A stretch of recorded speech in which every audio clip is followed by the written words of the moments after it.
Assalamualaikum warahmatullahi wabarakatuh. Saya Haryo Abdul Aziz Al-Hakim dengan nomor mahasiswa L1A021108 dari program studi Ilmu Hubungan Internasional kelas C akan menjawab soal nomor 1 untuk memenuhi tugas ujian tengah semester Ide-ide Politik Umum dari Bapak Saiful Anam. Soal nomor 1 adalah bagaimana agama memandang sosialisme. Dan pada kesempatan kali ini, saya akan memandang sudut pandang agama ini adalah dari agama Islam terhadap sosialisme. Tapi sebelum kita membandingkan sudut pandang agama ini terhadap sosialisme, kita harus mengerti dulu apa itu sosialisme dan apakah konsep sosialisme itu sendiri. Sosialisme adalah serangkaian sistem ekonomi dan sosial yang ditandai dengan kepemilikan sosial atas alat-alat produksi dan manajemen mandiri pekerja, serta teori-teori dan gerakan politik yang terkait dengannya.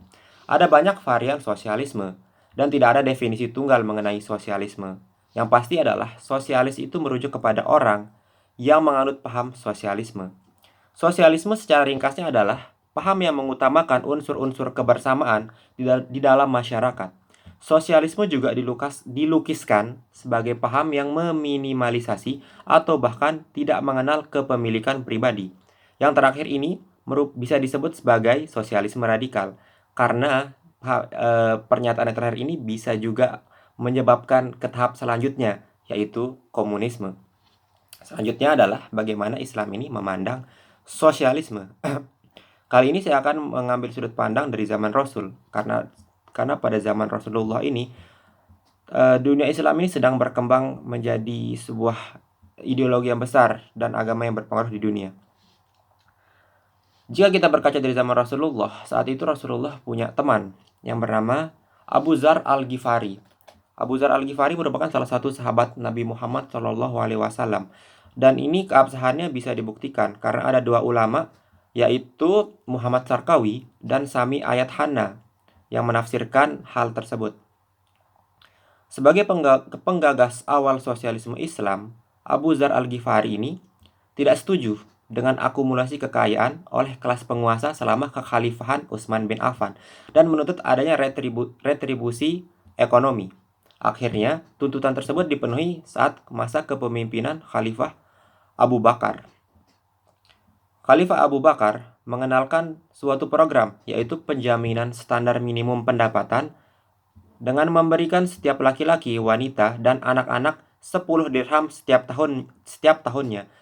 Dan program retribusi tersebut berkembang ke tahun berikutnya dengan Khalifah Abu Bakar memberikan 20 dirham setiap tahun berikutnya. Dan ini sudah mengindikasikan bahwa pada zaman kekhalifahan pun ada sosialisme ini sudah jelas adanya. Dan retribusi kekayaan ala pemerintahan Abu Bakar adalah bentuk dasar dari sosialisme Islam itu sendiri.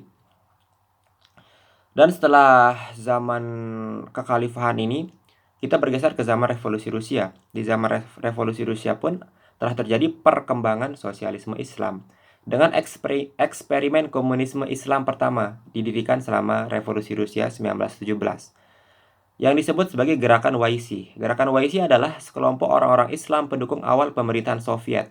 Orang-orang Islam tersebut mendirikan Komite Sosialis Muslim Kazan yang juga merupakan Komite Sosialis Muslim Islam pertama yang aktif dan berdiri pada masa revolusi tersebut. Dan setelah kita memandang konsep dari sosialisme Islam, ada bentuk gampang atau bentuk sederhana dari sosialisme dalam Islam itu sendiri, yaitu zakat. Zakat ini adalah bentuk kecil dari sosialisme Islam, mungkin hanya berbeda di pemberian namanya saja. Sebagai salah satu rukun Islam, zakat, khususnya zakat mal, adalah praktik pengenaan pemberian berdasarkan atas akumulasi kekayaan, sekitar 2,5% dari kekayaan semua aset finansial yang dimiliki. Zakat dibebankan kepada semua muslim dewasa yang mampu secara finansial dan dianggap sebagai tindakan kesolehan ketika seseorang mengungkapkan kepeduliannya terhadap kesejahteraan sesama umat Islam, serta melestarikan keharmonisan sosial antara yang kaya dan yang miskin. Zakat mendorong retribusi kekayaan yang lebih setara dan menumbuhkan rasa solidaritas di antara anggota umat Islam. Zakat dimaksudkan untuk mencegah penimbunan modal dan merangsang investasi, karena masing-masing individu harus membayar zakat atas kekayaan bersihnya. Seperti contohnya muslim yang kaya didorong untuk melakukan investasi dalam usaha yang menguntungkan, atau sebaliknya akan melihat kekayaan perlahannya terkikis. Selanjutnya, alat produksi, peralatan pabrik, dan perlengkapan dikecualikan dari zakat, yang selanjutnya memberi insentif untuk menginvestasikan kekayaan di bisnis produktif. Dari pernyataan tersebut sudah kita bisa lihat bahwa zakat ini adalah bentuk kecil sosialisme Islam karena berisi pemerataan dan pemberian retribusi dari pemilik modal atau orang-orang yang kita anggap mampu dalam berekonomi, memberikan retribusi atau bantuan ekonomi kepada orang-orang yang membutuhkan, yang akan menciptakan pemerataan kelas. Dan sosialisme Islam itu bukan hanya ada pada zaman Rasul dan berkelanjutan ke zaman revolusi Rusia, tetapi dia terus berkelanjutan ke zaman modern seperti contohnya zakat dan munculnya paham baru yang disebut Gaddafisme. Gaddafisme adalah paham yang dicetuskan oleh Presiden Libya Muammar Gaddafi. Muammar Gaddafi menguraikan versi dari sosialisme Islam dalam buku hijaunya yang diterbitkan dalam 3 bagian sekitar tahun 75, tahun 1977, dan tahun 1978. Buku ini sangat dipengaruhi oleh pemimpin Mesir Gamal Abdel Nasser dengan paham pan-Arabismenya. Buku ini pun menjadi dasar dari Legium Islam yang berkembang sampai saat ini. Di dalam buku hijau ini jelas-jelas menolak demokrasi liberal modern yang didasarkan atas perwakilan terpilih dan kapitalisme. Buku ini justru menganjurkan sistem tipe demokrasi langsung yang diawasi oleh Komite Rakyat Umum yang memperbolehkan partisipasi politik untuk semua warga negara dewasa, dan ini berarti pemerataan dalam demokrasi. Selanjutnya, buku ini juga menyatakan kebebasan berekspresi adalah hak setiap orang, meski orang tersebut memilih bersikap irasional untuk mengekspresikan kegilaannya. Buku hijau juga menyatakan bahwa kebebasan berbicara itu didasarkan atas kepemilikan publik, di mana kepemilikan itu mencakup penerbitan buku, surat kabar, televisi, dan stasiun radio, dengan dalih bahwa kepemilikan pribadi akan tidak demokrasi. Kepemilikan publik ini yang dimaksud adalah kepemilikan bersama dan merupakan cikal bakal dari komunisme yang akarnya berasal dari sosialisme itu sendiri.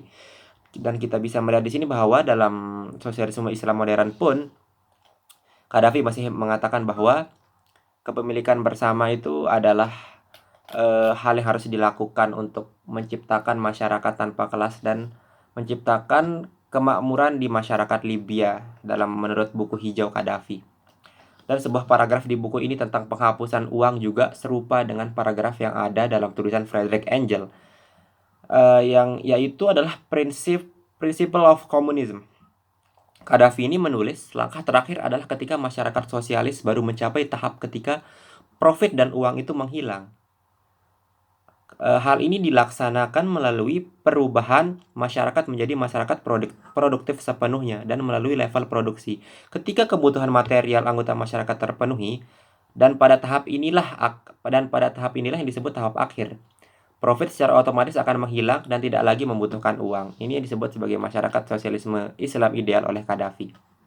Jadi kesimpulan dari pembahasan tadi, dari zaman Rasul, dari zaman revolusi Rusia sampai zaman modernnya Gaddafi, disimpulkan bahwa sosialisme menurut Islam sudah terlebih dahulu muncul bahkan sebelum Friedrich Engels lahir dan sebelum Karl Marx mengemukakan pemikirannya. Rasulullah pun sudah mengaplikasikannya dalam bentuk sosialisme bahkan sebelum Friedrich Engels dan Karl Marx terlahir ke dunia. Sosialisme dalam Islam mungkin paling umum bentuknya adalah sosialisme zakat. Sosialisme zakat ini sudah ada sejak ribuan tahun yang lalu. Dan kalau kita membahas tentang Islam, Islam adalah agama yang berada di tengah, dan Islam ini adalah agama yang sangat fleksibel. Agama Islam ini berada di antara prinsip-prinsip kebersamaan dan juga prinsip-prinsip individual. Artinya adalah beberapa paham sosialisme yang memiliki titik temu dan kesepahaman dengan ajaran Islam, di mana Islam masih memperhatikan dan mementingkan masyarakat banyak. Itu juga bisa kita sebut sebagai sebuah sosialisme. Dan ini sangat dijunjung tinggi oleh Islam. Namun demikian, kepemilikan pribadi juga merupakan hal yang tak ditolak oleh Islam. Seorang muslim boleh memiliki harta dan kekayaan pribadi, bahkan hak untuk mendapatkan kepemilikan pribadi dijamin oleh syariat. Salah satu prinsip syariat mengatakan bahwa Seseorang muslim berhak untuk mendapatkan harta atau perlindungan yang bersifat bendawi. Dengan demikian, ada sisi sosialisme yang sinkron dengan ajaran Islam, tetapi ada juga sisi sosialisme yang mungkin sedikit berjauhan, bukan berarti berjauhan secara keseluruhan.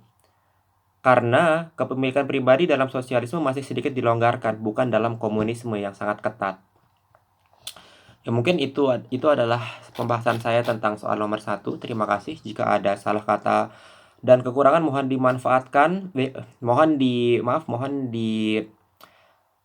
maafkan dan diberi dukungan yang membangun. Sekian dari saya. Wassalamualaikum warahmatullahi wabarakatuh. Selamat pagi.